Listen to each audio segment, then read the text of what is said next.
Resuming debate, when this matter was last before the House, the honourable member from Lac-Saint-Louis was speaking, and he has 12 minutes remaining in his presentation, which will be followed by 10 minutes of questions and answers. L'honorable député de Lac-Saint-Louis. Thank you. Pleasure to be able to pick up where things left off in June. Right before the long debate on back-to-work legislation, I had the opportunity to speak a few minutes, 8 minutes, to this bill. Now, Mr. Speaker, at that point I was just making three general observations, and the first is that refugees are not queue jumpers. There's a misconception across the land that somehow refugees, when they come to Canada and claim refugee status, are depriving someone else who would like to come to Canada of their right to do so. And I say sadly that the government has actually fostered this notion, and I'll quote, don't take my word for it, Mr. Speaker, I'll quote from an editorial in the Ottawa Citizen, which said the following. Back in 2010, the Public Safety Minister said the government needed to crack down on human smuggling because, quote, we know that jumping the immigration queue is fundamentally unfair to those who follow the rules and wait their turns to come to Canada.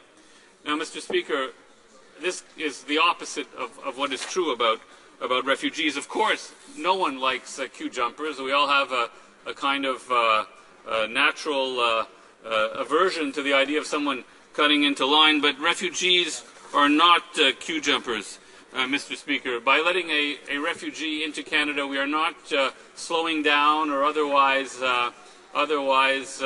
causing an application, a regular immigration application, to be sidelined.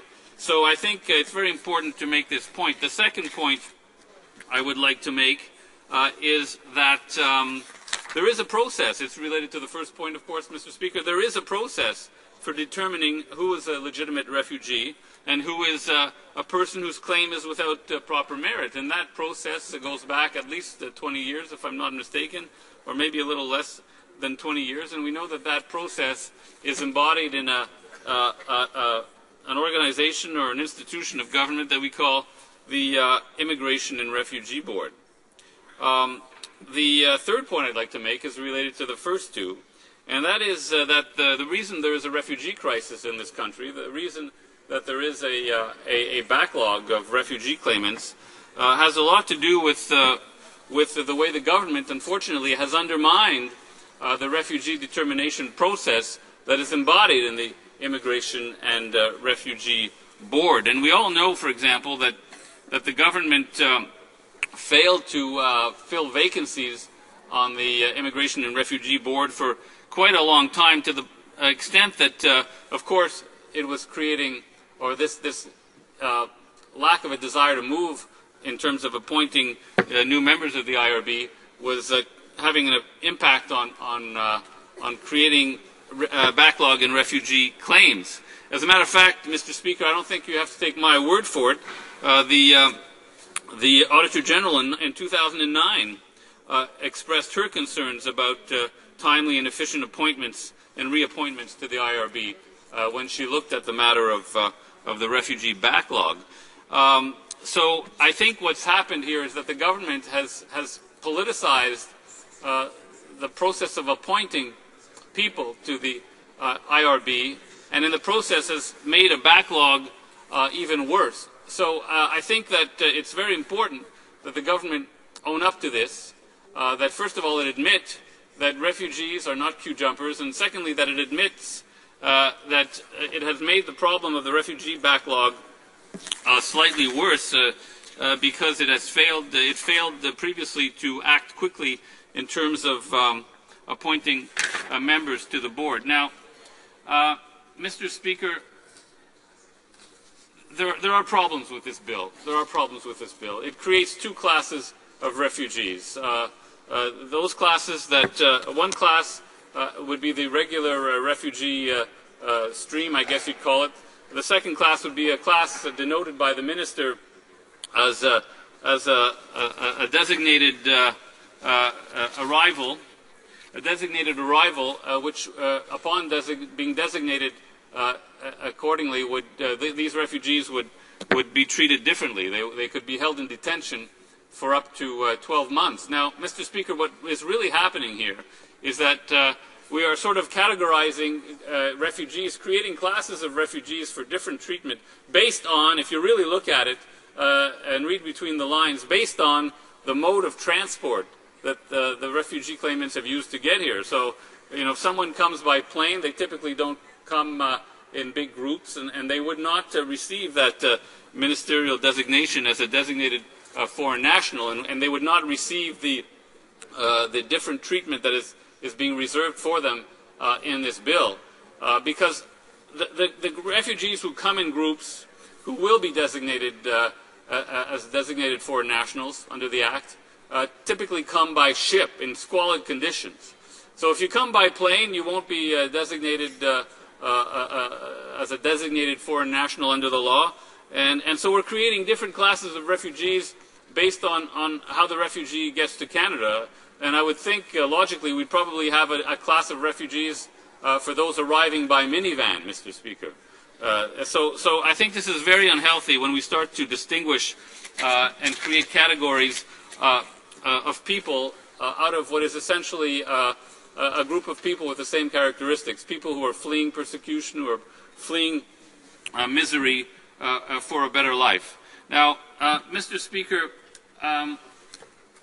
this brings me to another point, which is that the government seems to react, and I said this back in June when I first started speaking on this bill, the government seems to make legislation based on the latest headline.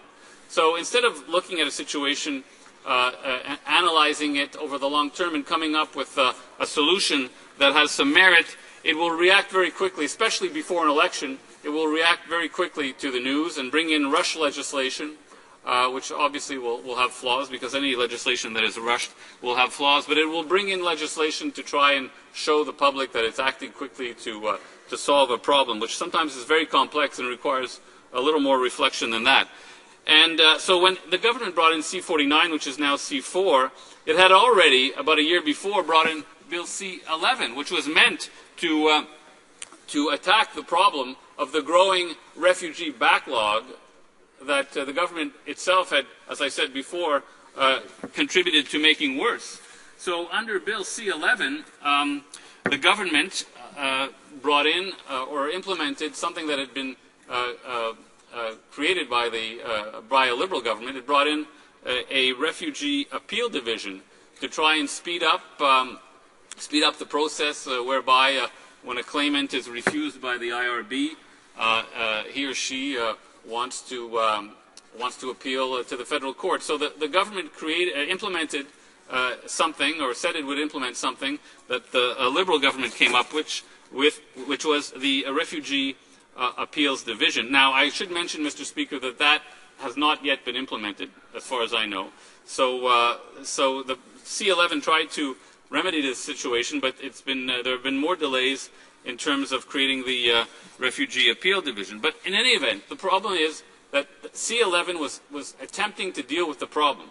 We still have not seen if C-11 will be dealing effectively with the problem, because, as I said, the appeals division has not been created. So why did the government not let things be, let C-11 work its way through into implementation, and see if C-11 was able to or is able to resolve the matter before introducing C-4.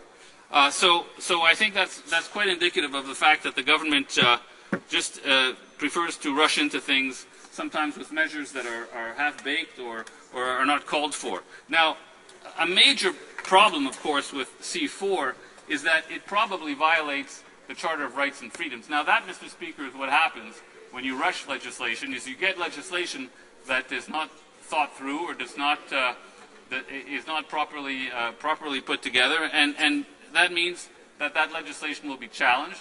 and if it's challenged, it may be struck down, which then creates more problems down the line. So, when a government should really do things properly, or it will find itself with problems down the line. Now, why does the C4, why does Bill C4 possibly violate the Charter of Rights? Because it will require that someone be kept in detention for up to 12 months. Now, we've seen that jurisprudence by the Supreme Court finds that time far too long and in violation of at least 2 sections of the Charter. But I'd like to stop on that point and take this opportunity, Mr. Speaker, to move a motion. I'd like to move, seconded by the member for Random-Buren St. George, that the motion be amended by deleting all of the words after the word "that" and substituting the following. This House declines to give second reading to Bill C4, an act to amend the Immigration and Refugee Protection Act, the Balanced Refugee Reform Act, and the Marine Transportation Security Act, since the bill fails to achieve its stated principle of cracking down on human smugglers and instead targets legitimate refugee claimants and refugees, and because it expands the minister's discretion in a manner that is overly broad and not limited to the mass arrival of situation that supposedly inspired the introduction of this legislation, and because it presents an imprisonment scheme that violates the Charter of Rights and Freedoms protections against arbitrary detention and prompt review of detention, and because its provisions also violate international obligations relating to refugees and respecting the treatment of persons seeking protection. Thank you, Mr. Speaker. Hear, hear.